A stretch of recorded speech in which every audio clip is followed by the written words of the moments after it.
हाँ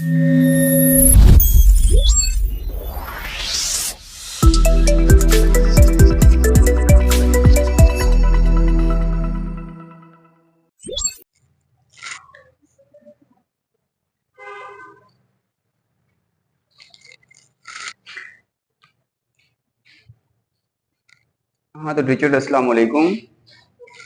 तो आज जो टीचर वर्कशॉप है उसका हमारा तीसरा लेक्चर है। आज लेक्चर नंबर 3 हम स्टार्ट करेंगे।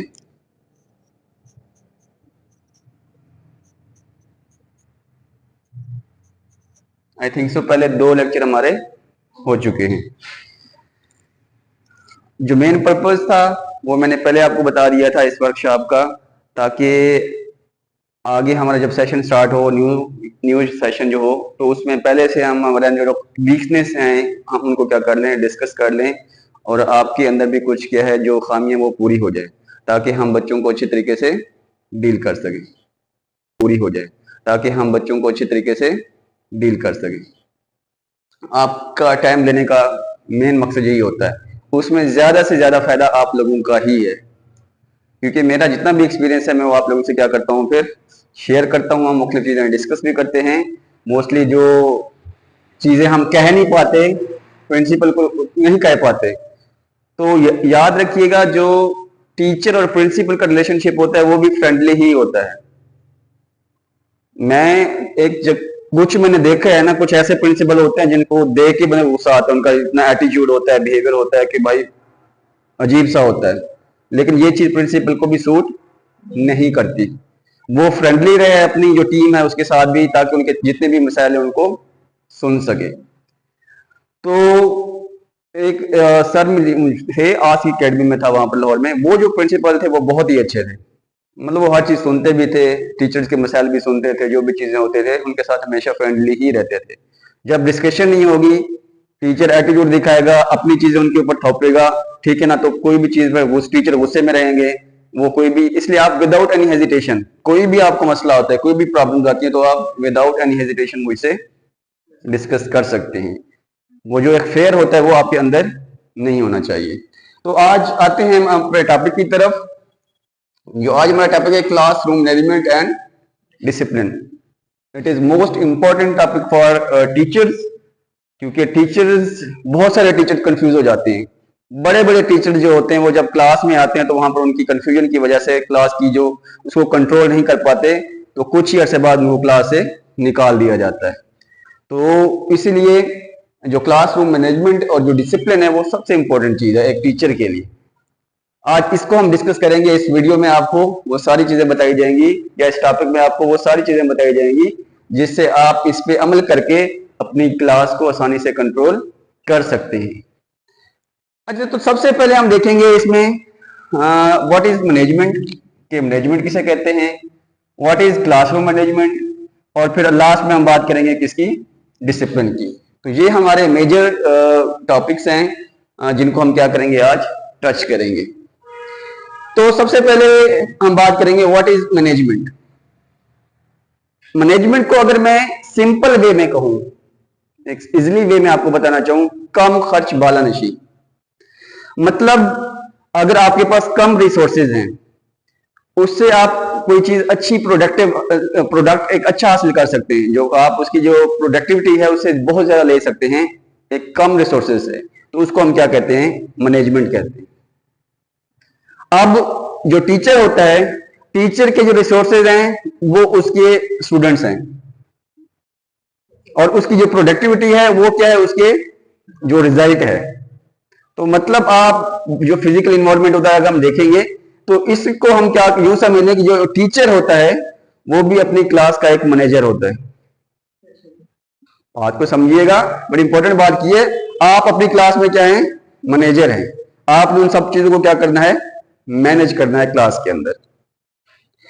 तो वही आपकी बात है क्लासरूम मैनेजमेंट। क्लासरूम मैनेजमेंट, अब इसमें मैनेजमेंट में आप देखें, कोई किसी भी इदारा हो, कहीं पर भी हो कोई इदारा, तो उसमें मैनेजर का काम यही होता है कि जितनी भी आगे टीम है उसको उसने क्या करना होता है, ऐसे लेके चलना होता है कि उससे प्रोडक्ट जो रिजल्ट्स हैं वो बेटर हो जाएं, और जो प्रोडक्टिविटी है वो क्या हो जाए, बढ़ जाए।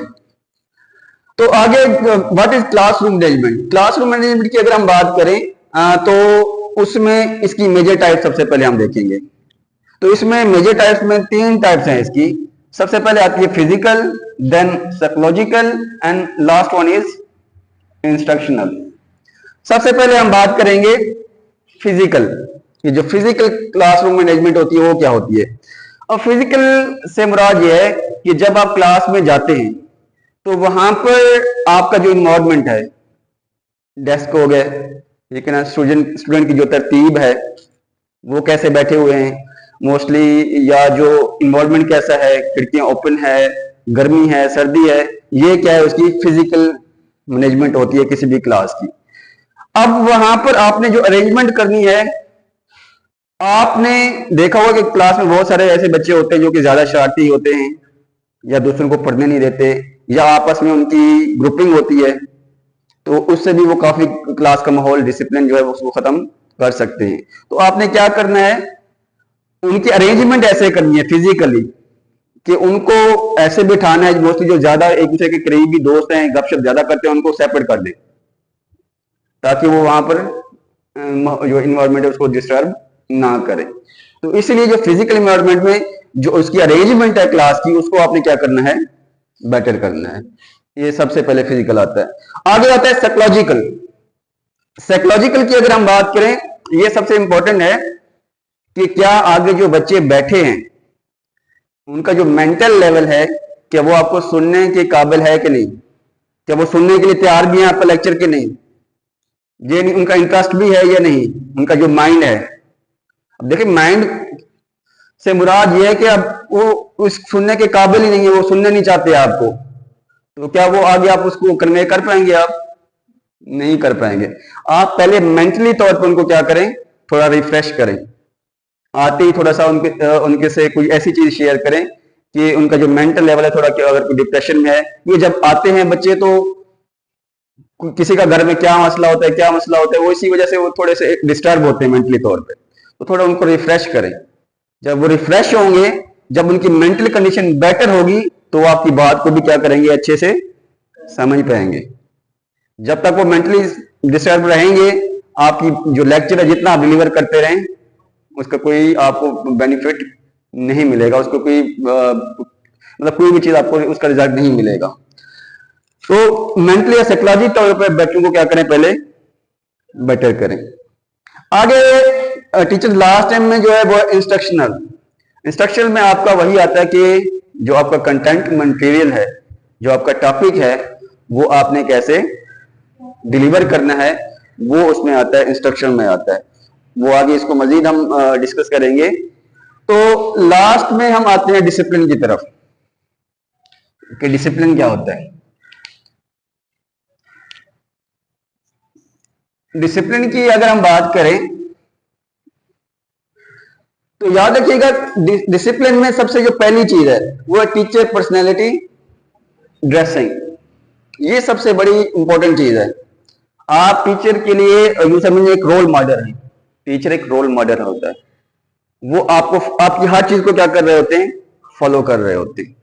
तो इसलिए आपकी जो ड्रेसिंग है वो एक अच्छी होनी चाहिए, वाकई एक प्रोफेशनल ड्रेसिंग होनी चाहिए और एक अच्छी ड्रेसिंग होनी चाहिए ताकि बच्चे उससे क्या हो सके, इंप्रेस होंगे। आजकल क्योंकि बच्चे ज्यादा फिल्में देखते हैं, फिल्मों देखने की वजह से वो कहते हैं कि हमारा जो उस्ताद वो भी क्या एक हीरो लगे। जब आप हीरो लगोगे तो ही आपको वो क्या करेंगे, फॉलो करेंगे। इसलिए आपकी ड्रेसिंग और आपका जो पर्सनैलिटी है उसका अच्छा होना जरूरी है। तो इसके बाद हम बात करेंगे रैपोर्ट डेवलपमेंट और एम्पैथी। ये दोनों एक ही चीजें हैं। ये क्या होती है ये बताता हूं मैं। रैपोर्ट डेवलपमेंट या एम्पैथी, अब इसमें ये होता है कि अब आपकी एक रैपो होनी चाहिए। रैपो से मुराद कैसे वो आपकी रैपो डेवलप होगी। अब देखें, मैं बात करूं फ्रीक्वेंसी की, कि आपकी फ्रीक्वेंसी और जो स्टूडेंट की फ्रीक्वेंसी वो सेम होनी चाहिए, वो मैच करनी चाहिए। जब तक मैच नहीं होगी तब तक वो आपकी बात को अच्छे से नहीं सुनेंगे।